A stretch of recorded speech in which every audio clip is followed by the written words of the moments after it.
Hello, everybody, and welcome to, well, it's a special WCCF Tech podcast thingamadoodle.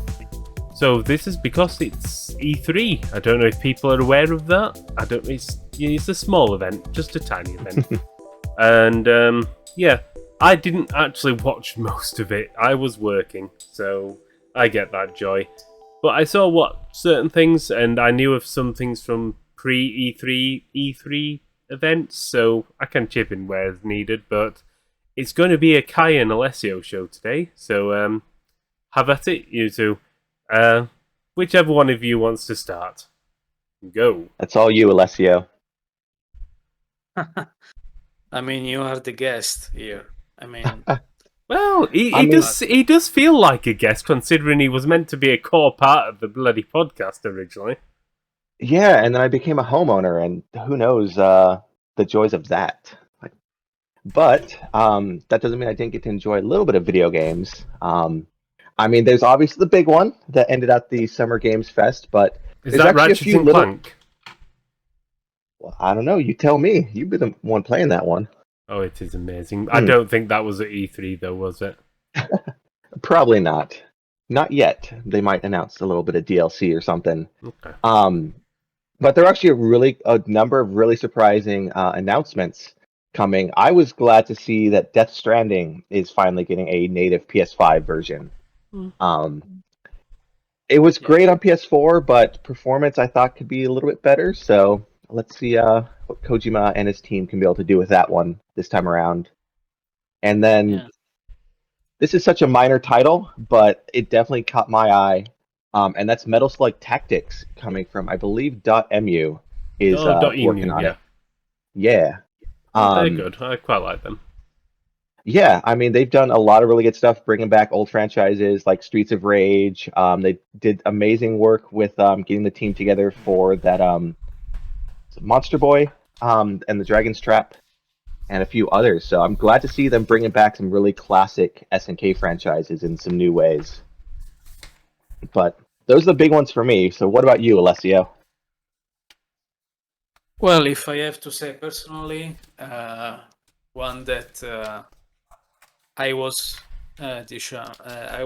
basically aware of it, in that there was already a publishing agreement between Amazon and Smilegate, but it wasn't certainly sure yet that it will be launching this year. Raiders of the Lost Ark. Lost Ark is finally coming to Western shores, North America and Europe. And honestly, I've been waiting for this game for a very long time. I mean, I was back on my own website, Words Factory, where Chris also worked. I interviewed the developers. It was almost 6 years ago. It was, I think, December 2015. So we're in agreement. Since you're not really looking forward to it, you're not going to review it then. Oh, but seriously, it's. I mean, it's quite unique in that it is a kind of isometric view ARPG like Diablo, but it's also a fully featured MMO. So it has raids, it has PvP. It has a lot of content. It has even like you can sail with ships. Lots of stuff. So it's going to be very interesting to see how it performs on here. I mean, on North America and Europe, and it's also coming soon in terms of testing phases, at least, because you can now sign up for the alpha. Which begins today, actually. Ooh. I suppose it's a good thing that Amazon are working on a game that's actually already completed. They might actually finish something then. Yeah. Yeah, I guess so. But it's also interesting because New World is coming out in late August, and this one is but wasn't that coming out 2 years ago? I'll see that. I'll believe it when I see it. Yeah. That's now, you're saying Smilegate. Is that the same the team that did Crossfire? in South Korea? No, it's a separate team at Smilegate. It's actually called Smilegate RPG. So Oh, okay. It's the same overall thing, but just a different studio within the company. yeah, Okay. basically. Think of Yeah, like so it's BioWare Texas and BioWare Vancouver and BioWare whichever one's been closed or whatever. Gotcha. yeah, and well, so far, I mean, the game is going to be free to play, but there are founders packs already on sale on Steam, and they are right now they are among the best-selling items on Steam. So people are quite eager to play this one. And of course, beyond this, there were a number of interesting titles, some of which were revealed as part of Prime Matter, I'll talk about the this new one. people from Yeah. Koch Media. So you can. Yeah, talk so I've known things before. Well, I've like we saw a preview event. So Prime Matter's interesting. It's a brand new label under Koch Media. So like and sister label of Deep Silver, something along those lines, from what I can gather.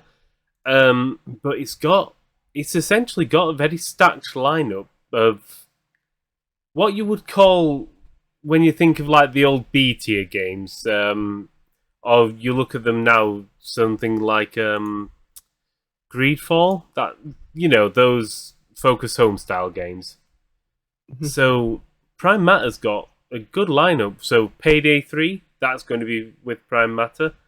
Talking about Smilegate, and you mentioned Crossfire Legion. That's going to be they're that's the RTS, right? yes, it's an RTS in the Crossfire universe, whatever that universe is. Painkiller, a new Painkiller. I mean, granted, that was only just teased, and essentially, we're making a Painkiller game. Saber Interactive as well, which is, again, it's a good developer now.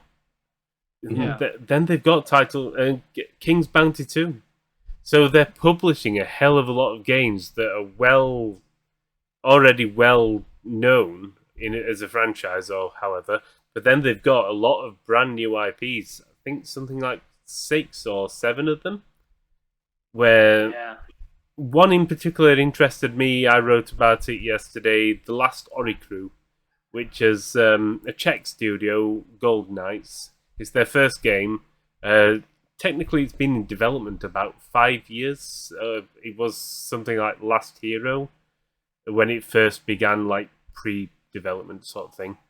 And it's a massive open world. Well, I say open world. A massive, large, sizable RPG where there's meant to be a hell of a lot of emphasis on sort of like political factions, and you're going to find huge battles. You're going to get yourself involved in world-changing events. So it reminds me of a bit of a sci-fi Kingdom Come Deliverance, which is very interesting to me. So I'm looking forward to that. And also on Kingdom Come Deliverance, that's coming to the Switch. So Interesting. yeah, I mean, who is it that's doing it now? Saber Interactive, and I think it was Saber who did the Witcher 3 version of the Switch. The Switch version of the Witcher 3, so they've got some bloody skills at porting over huge worlds into the Switch, so I think it'll go well. And yeah, I like Kingdom Come Deliverance, so that's a definite for me. But I'm surprised that they got a Korean developer on board with this, because that Gungrave Gore that got announced, Studio Iggy Bob's been working on that for a couple years. Like, they showed it off at PlayStation Experience like 2019 or so, and they've been really silent about it for the past year and a half. So I'm kind of surprised that they got that one in there. Yeah, they've. To be fair, it's I do like Koch Media as a publisher. So it's not only publishing that they do. They're very big on distribution. So here in the UK, every single Square Enix game, no, not Square Enix, Sega game that goes to retail is essentially retail versions done by Koch Media. So they've got a lot of links, so it makes sense. To me, it makes sense for like a South Korean studio that might not have good links within Europe to partner with them. And it does look like this might be the way it's been working. But they've got a lot of interesting games, and me and Alessio spoke about it at the time, and it's a good terminology for it. A lot of the games do look a bit like Eurojank, as you would call them. The Gothic style games and such as that. But you know what? Some of them, they're far better than these, your ultra Western American massive RPGs, such as your ones by Bethesda. Well, they're good. They tend to be buggy as fuck. So I'm interested. It's definitely. I'd say it's a very diverse lineup, which is, I think, what they were going for with this new label.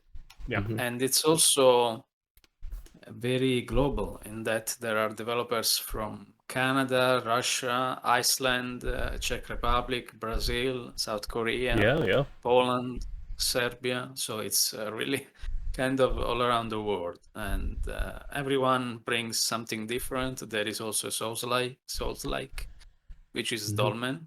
I think the last Story Crew was a tiny bit Souls-like as well with the combat. So but that's not too bad. I do remember. It's going to be interesting. I'm certainly interested.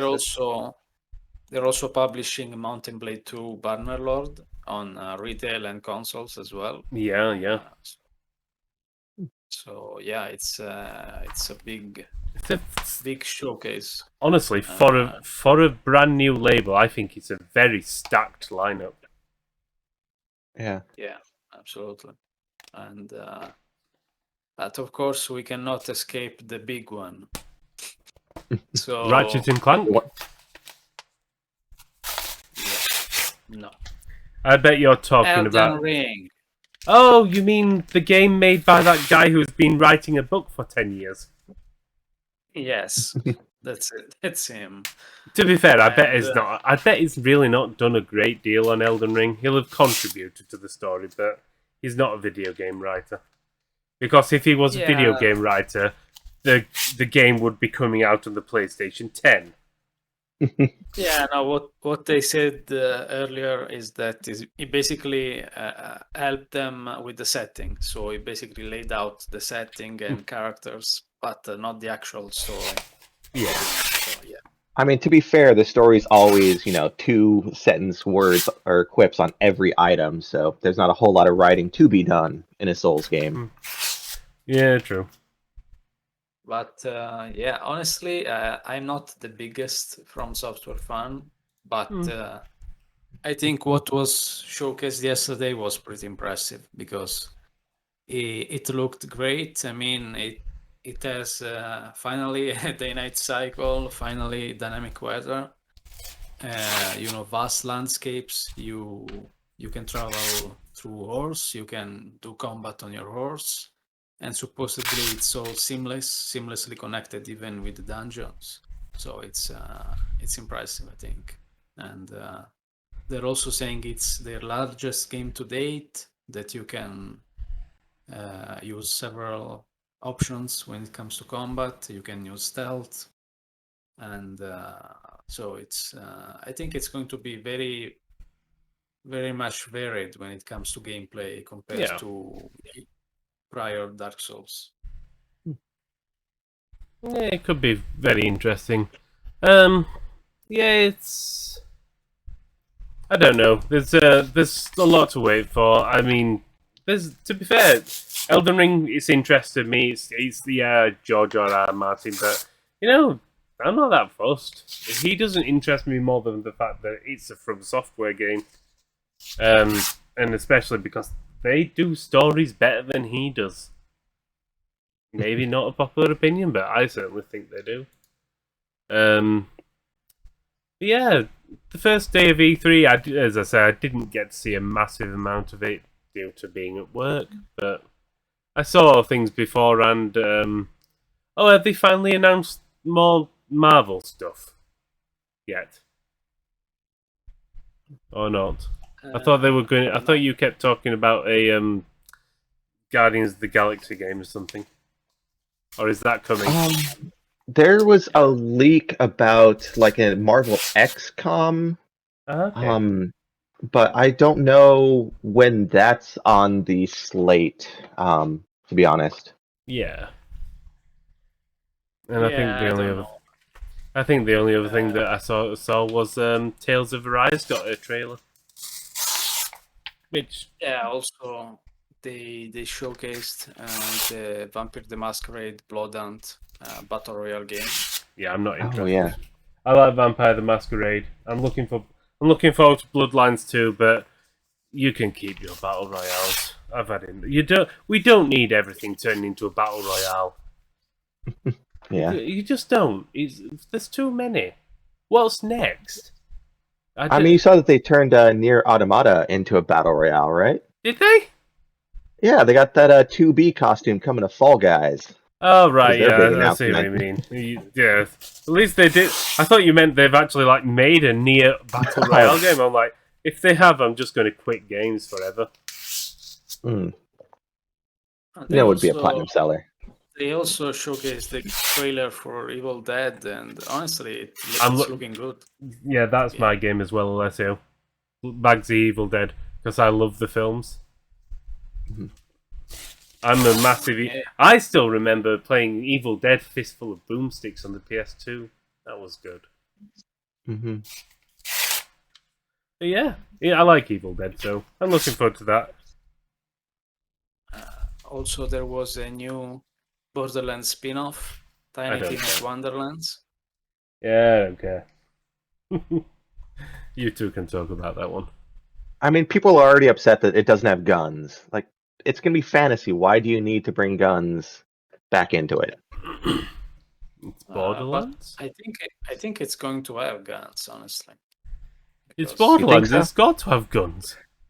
I mean, if they're going the whole like magic route, I guess you could like rapid fire like magic missile or something. Yeah. But let's say you've got to have some sort of projectile or ranged weaponry, because that's if you have a design document of Borderlands, the first thing on it should be shooting. Pretty much. That's it. But, okay, I take that back. There's a guy with a 6-barrel Gatling gun in the middle of the trailer. There you go. They've got guns. Yeah, there is shooting, no doubt, and also there were a few announcements yesterday, not major ones, but from Sony and Microsoft. Basically, PlayStation has done another partnership with a new developer founded by Call of Duty Black Ops veterans. Oh yeah, the guy that designed Zombies. Yeah. No, Zombies have been around a while. George Romero? He designed Zombies. True.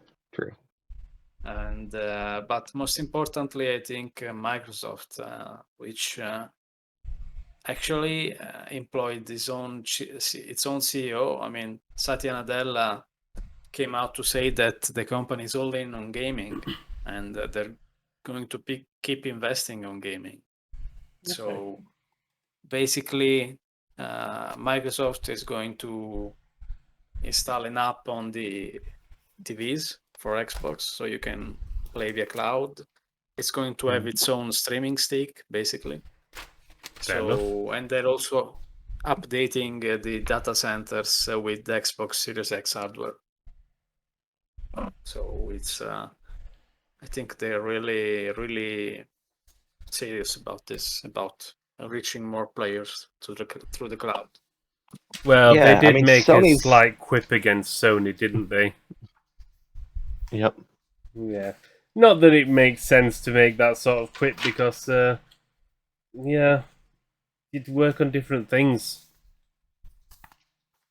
I don't know. I mean, it is kind of true, though. I mean, Sony is trying to get people to buy their console, then buy a game, then a couple of years later they buy the same game on PC, so they get double. I'm not 100% sure on that respect. I think part of it is they do want people to buy. They want people to buy their games, yeah. I don't think they're wanting people to buy their game and a console, then buy the game again on a PC. Of course, if people do that, then more money for Sony. They're happy. But I think it's a bit of a... I think in reality, Sony are releasing the game after, then anybody who has bought it on the PlayStation or has bought a PlayStation for that, they've got it. And then anybody they've left behind who didn't buy it, they're going to get it on the PC. I think that's the reality. To explain it a different way is a bit of a lie. I'm going to say a lie. I mean, it's if it was like this, then they could have done like a Microsoft and allowed people who already own the game on PlayStation to play it on PC for free. Yeah. It's part of a crossplay, but they don't. Well, that's because they don't have that network infrastructure for that. They don't have a PlayStation network crossplay, app on the PC.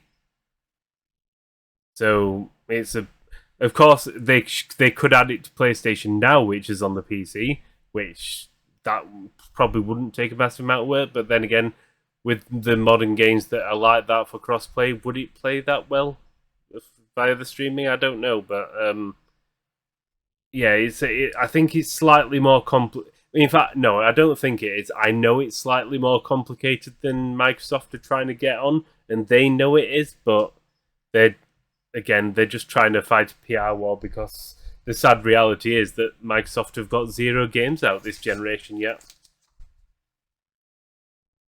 I'd say that that's also a bit more complicated than you're putting it, but well, the simple hardware and software facts are there that Sony don't have that system in place like Microsoft do. Microsoft have already have that system, so yeah, of course Sony could develop it if they wanted Microsoft is not the only publisher that does cross-buy across consoles and PC. It's also available on many smaller games, so it's not really just a matter of infrastructure. So it's. I'm trying to think of who else does it. Epic, I mean, EA's. Yeah. Yeah. Again, EA though, you're just linking into your Origin account, so you're playing it through via EA Play or Origin, or it's linked onto whatever console. So again, Sony should develop something for the PC. I'm not saying they shouldn't. I'm just saying that it's a bit different to them just saying, we want you to buy the game, buy a console, and then 2 years later buy it again. Because that is disingenuous. I'm not saying they don't want people, I'm just saying that's not the target audience. Because we all know the target audience is people who just didn't buy it on the console. The fact remains that Microsoft allows games to be on both platforms. Yeah. No, and they are better for that. I'm not disputing that. Microsoft are certainly better for doing that. I'm just saying that when you're lodging an argument against somebody, you should at least make the argument based on fact rather than just trying to come up with a silly reason as to why it is. Just say the business decisions are shit. That's more factual than saying they want you to buy 50 copies of the game. Yeah. But yeah, they're all shit anyway. I'm happy. I've got a better idea. Just buy an extra sketch. I mean, I just hope that Microsoft doesn't abandon that standalone concept like Sony did. Like, I actually have a Bravia TV upstairs that my girlfriend bought when we first moved out here. It has PlayStation Now support. You can plug in a DualShock 3 into it. Except they canceled that service like 3 years ago in anything that isn't a mainline PlayStation platform. Yeah. And that's it. They are still focusing on the platform. Yeah, well. But yeah, I think that's everything from me anyway. Yeah, that's I'd say most of the news that came out yesterday, but there is a lot more coming in the next 3 days, I'd say. So look forward to more from us, and we'll definitely do more of these special podcasts after Ubisoft and Microsoft and other conferences. Yeah. Yeah, Radio? it's gonna be a stacked week. Indeed. Right. Thank you for joining us, everybody, and we will see you later. Next time. Bye.